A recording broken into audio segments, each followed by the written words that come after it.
Oi, gente, tudo bem com vocês? Bom, bem-vindos ao meu canal. É muito estranho falar isso. Eu amo o YouTube, eu utilizo o YouTube todos os dias para assistir coisas, para aprender. De maneira geral, é a minha rede social favorita porque eu acho que você sabendo usar o YouTube, você consegue obter muito conteúdo de valor para crescimento intelectual, para sua reflexão do momento de vida do que você tá vivendo, enfim, o YouTube para mim é um grande parceiro. E eu nunca fiz nada voltado especificamente para o YouTube. Sempre foi muito mais focado no Instagram. E agora eu decidi que vou fazer. E hoje o que eu quero falar com vocês é o primeiro tema de todos, que é como foi a minha jornada até chegar na medicina e por que que eu decidi fazer medicina com quase 30. Agora eu tenho 30, eu vou fazer 31 esse ano, mas ingressei em medicina com 29 anos.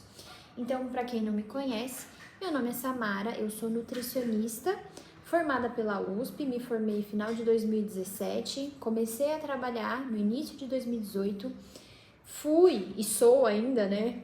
Ainda sou nutricionista, pago meu CRN e tudo mais. Nutricionista nesse período todo, sempre atuei. Eu não tinha pretensão de fazer medicina, não é aquela coisa de fiz nutrição e queria medicina, não tinha nada disso. Na verdade, assim, para não falar que nunca, quando eu tinha uns 6 anos de idade, a minha mãe estava grávida da minha irmã, e aí eu ia com a minha mãe nos exames de ultrassom. E aí eu falava que eu queria ser médica de ultrassom, mas foi só naquela época. Depois, e hoje em dia, a princípio, não quero radiologia. Então, foi só esse momento aí, com 6, 7 anos de idade. Depois disso, nunca mais, assim, eu nem cogitava. Quando eu saí da escola, na realidade eu prestei gestão de políticas públicas. Eu pensei em publicidade, pensei em sistemas de informação, gente, pensei em um monte de coisa. Mas aí cheguei em gestão de políticas públicas, porque eu tinha feito um trabalho no colégio sobre políticas públicas, tinha gostado bastante, gosto de saber sobre política e tudo mais. Entrei, fiz um semestre e pouquinho de gestão de políticas públicas na EASH, que é a USP Leste, e aí percebi que era um grande surto, que não tinha nexo, não tinha sentido fazer aquele curso, não tinha nada a ver comigo, eu não gosto tanto de ler, e assim, tinha que ler muitos textos. E esse negócio de ficar lendo muitos textos de humanas realmente não é comigo. E aí, lá para final de agosto, começo de setembro, eu tranquei a minha matrícula. O pessoal lá falando que eu era louca, que tava muito no começo, que era normal não gostar no primeiro ano. Eu falei, não, tenho certeza que eu não quero isso e tal. E hoje em dia não me arrependo nem um pouco, na verdade. As pessoas achavam que era loucura eu largar uma vaga da USP pra ir tentar outra coisa que eu nem sabia o que eu ia prestar. Na verdade, eu comecei pensando em prestar psicologia, mas aí, sinceramente, eu vi que a nota de corte para psicologia era alta e eu tinha noção da até onde eu tinha capacidade. E aí eu falei, nutrição eu sempre quis, não prestei no ano anterior, porque eu cheguei a pesquisar mercado de trabalho e falava muito mal, assim, o mercado de trabalho, falavam que nutricionista ganhava muito mal, que tinha que ter 2, 3 empregos para ter uma renda razoavelmente boa e tudo mais. Eu falei, bom, não quero. Mas aí depois de passar por essa vivência num curso que eu realmente não gostava, eu pensei, não, vou fazer então gestão de política, nutrição. Vou fazer então nutrição e se eu for uma profissional competente, eu vou conseguir me destacar no mercado. E efetivamente foi o que aconteceu. Nesse meio tempo a nutrição também foi crescendo bastante, mas eu já fui muito certa do que eu queria ser nutricionista clínica, de atendimento, não queria trabalhar em restaurante, não queria trabalhar em hospital, eu queria ser uma nutricionista de atendimento, de consultório particular. Sempre foi o que eu tinha vontade de fazer.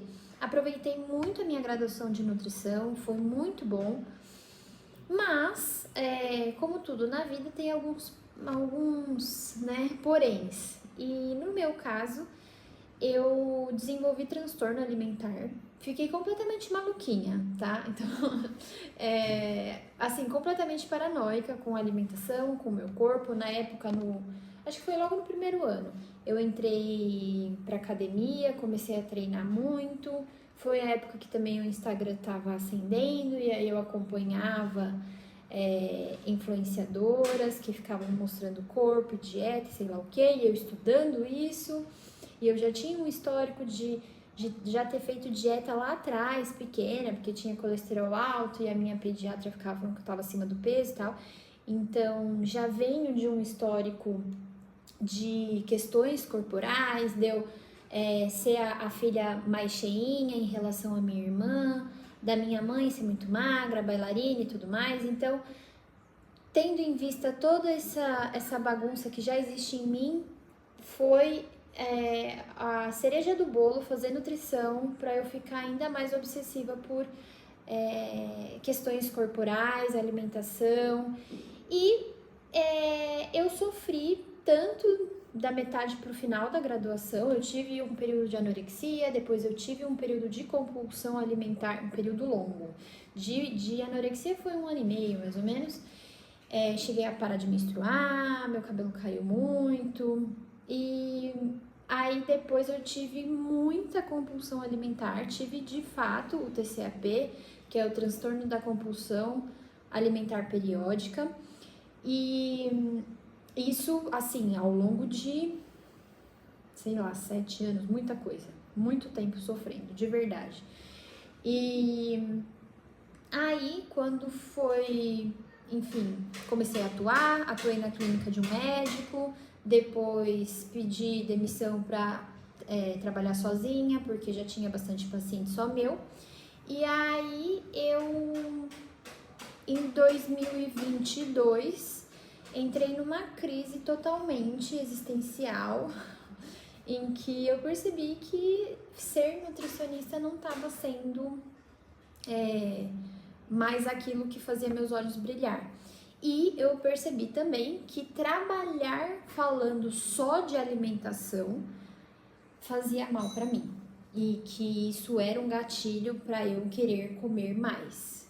Então, eu fazendo terapia, faço até hoje, com uma psicóloga especializada em transtornos alimentares, em satisfação corporal e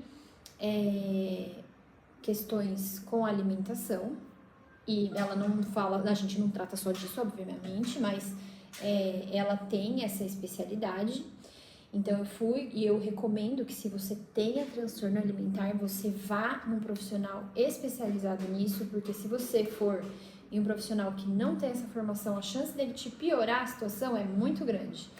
E foi o que aconteceu, inclusive, passei com outra psicóloga antes e foi péssimo. E aí, em 2022, eu percebi que realmente não era legal eu fazer nutrição. E aí, quando eu pensei na possibilidade de não ser mais nutricionista, nossa, isso me deu um alívio, me deu uma calma. E eu pensei, nossa, se tá me dando um alívio pensar em não ser nutricionista, é porque tem alguma coisa errada, né? Eu sou uma nutricionista, me considero, tá? E é o que dizem. Extremamente competente, tenho bastante conhecimento, sei lidar muito bem com o paciente. Não acho que essa minha vivência influencia em relação ao meu transtorno alimentar, influencia em outras pessoas no sentido de fazer dietas restritivas para as outras pessoas, de jeito nenhum, muito pelo contrário. Por saber como é esse tipo de sofrimento, eu sempre fui muito cautelosa em relação a isso. E aí eu, no começo, inclusive, pensei em fazer psicologia. E pensei em fazer uma psicologia em uma particular, porque assim, nem pensei na possibilidade de voltar para vestibular e tudo mais. Aí eu pensei, vou fazer psicologia na Unip, que é perto de casa. E aí isso foi tipo fevereiro de 2022. Aí já tinha, acho que, começado as aulas, não sei. E eu pensei, bom, acho que tá muito em cima, vou esperar e vou começar no próximo semestre. E aí a minha psicóloga até falou, melhor assim, porque daí você consegue digerir melhor essa decisão, porque eu sou uma pessoa um pouco assim, sabe? Quero, vai, pronto. Então foi bom, porque daí trabalhando isso de sair da nutrição e tudo mais, um dia eu conversando com uma pessoa, eu falei, nossa, realmente acho que o que eu queria mesmo era ser médica, mas é muito difícil de conseguir. E aí quando eu falei isso, me deu um nó na garganta. E eu pensei, nossa, acho que é isso mesmo que eu quero. E nunca tive coragem de enxergar isso, porque sempre achei medicina um lugar muito distante. Tipo, você tem que estudar muito para passar no vestibular de uma pública e numa particular é absurdamente caro. Então, e aí quando eu falei isso, me deu um nó na garganta, eu pensei, nossa, é realmente isso que eu quero. Aí conversei com a minha mãe super apoiou, falou que, enfim, se precisasse ajudar a pagar, ela falou, conversa com o papi, que meu pai chama de papi. E tenho 30 anos? Tenho, eu chamo meu pai de papi. E aí eu conversei com meu pai, ele falou, não, tudo bem, eu te ajudo a pagar e tudo mais. Mas ia ser muito difícil pagar uma faculdade particular, ainda que tivesse ajuda do meu pai. Porque, gente, é muito puxado. Começa na base dos 10, 10,5%.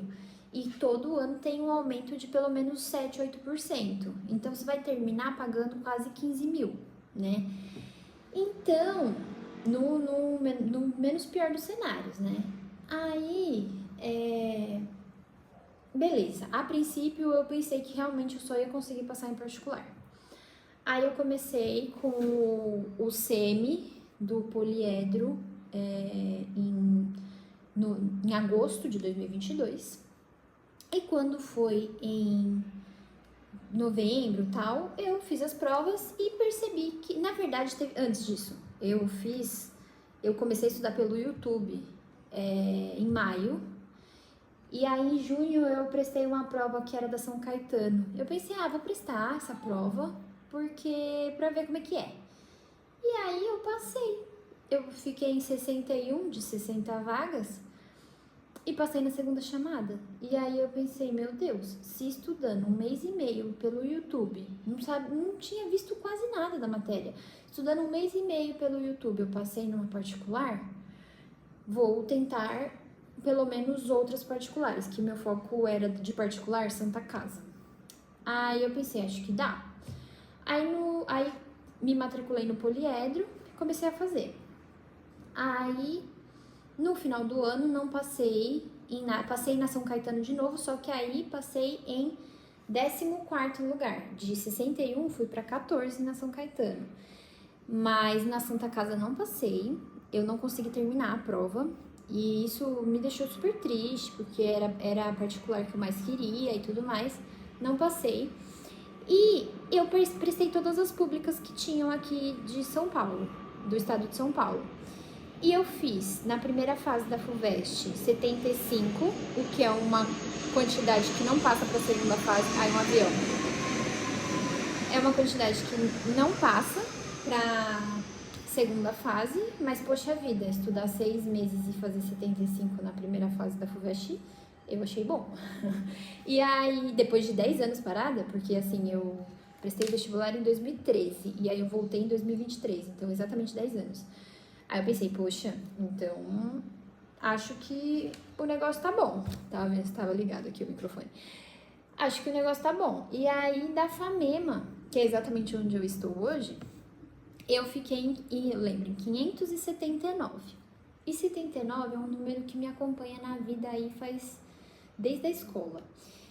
Que a minha matrícula da escola começava com 79, da USP minha matrícula começava com 79 e eu fiquei em 579 na colocação do meu primeiro vestibular da FAMEMA. Aí eu pensei, se de 10 mil candidatos eu fiquei em 579, estudando 6 meses, numa pública, vou tentar mais um ano. E aí meu pai falou, tenta. E aí meus pais me apoiam, o que eu quiser fazer, eles estão sempre me apoiando. E isso é muito importante, assim, você ter apoio, né? E aí 2023, foi o vestibular de 2023 e é final de 2022 que faz, né? Aí em 2023 eu comecei o H+, tudo que eu fiz era online, tá? Não fiz nada presencial. E foi a virada de chave, meio que o poliedro de 2022 eu tava muito perdida, mas foi bom para eu ter o primeiro contato com matérias que eu nem lembrava que existiam. E aí 2023 foi quando eu efetivamente comecei a fazer tarefa, não ficava só assistindo aula, eu estudei de forma mais ativa e menos passiva. E fui melhorando muito. Aí no meio do ano eu prestei Santa Marcelina, passei acho que 11º lugar. E fui super bem e tal. Aí final do ano prestei tudo de novo. E aí passei na FMJ, na primeira chamada também, a Jundiaí. E não passei para a segunda fase da FUVEST, nem da Unicamp, por 2 pontos. E da Unicamp, da FUVEST, eu não lembro quanto que eu fiz, não foi tão perto, foi 70 e poucos. Mas da Unicamp, acho que foram 2 pontos que eu não passei para a segunda fase, mas assim, não tava com tanta expectativa porque eu sabia que não era muito uma prova que era meu jeitão. A Unesp eu passei para a segunda fase, mas a segunda fase da Unesp você tem que, tipo, gabaritar o negócio. E aí eu fiz então deixa eu lembrar, fiz a FAMEMA e passei na FAMEMA, e foi isso. Passei na Santa Casa, mas não na primeira chamada, foi lá pra frente. Foi acho que 3ª ou 4ª chamada que eu passei na Santa Casa, mas aí quando eu passei na Santa Casa eu já sabia que eu ia passar na FAMEMA, que na FAMEMA eu passei na segunda chamada. E aí, e também passei, mas aí eu tirei meu nome pra não ocupar espaço de chamada, né? Mas eu também passei na Federal do Pampa, no Rio Grande do Sul, que é a Unipampa, pelo SISU. Meu SISU eu não fui tão bem assim, daria pra passar só lá mesmo, e aí foi onde eu coloquei, e aí no final eu seria chamada, sim, mas eu tirei meu nome porque simplesmente não faria sentido eu continuar com o nome lá na lista de espera se eu já estava matriculada na FAMEMA, que é muito mais perto, né? E aí, enfim, aí foi isso. E hoje em dia tem aí uns percalços, umas questões em relação à FAMEMA. Eu sou bastante crítica em relação... gente, é assim, eu não sou uma pessoa que abaixa a cabeça e acha tudo lindo. Tudo eu vou ter as minhas críticas, sim. E aí eu posso fazer um outro vídeo falando pra vocês, mas de maneira geral sou muito grata e sei que aqui vai ser uma formação que vai me tornar uma boa médica, sim, mas não é fácil. Acho que medicina nunca vai ser fácil, né? Mas aqui é um ótimo local porque a gente tem hospital próprio, que é muito importante.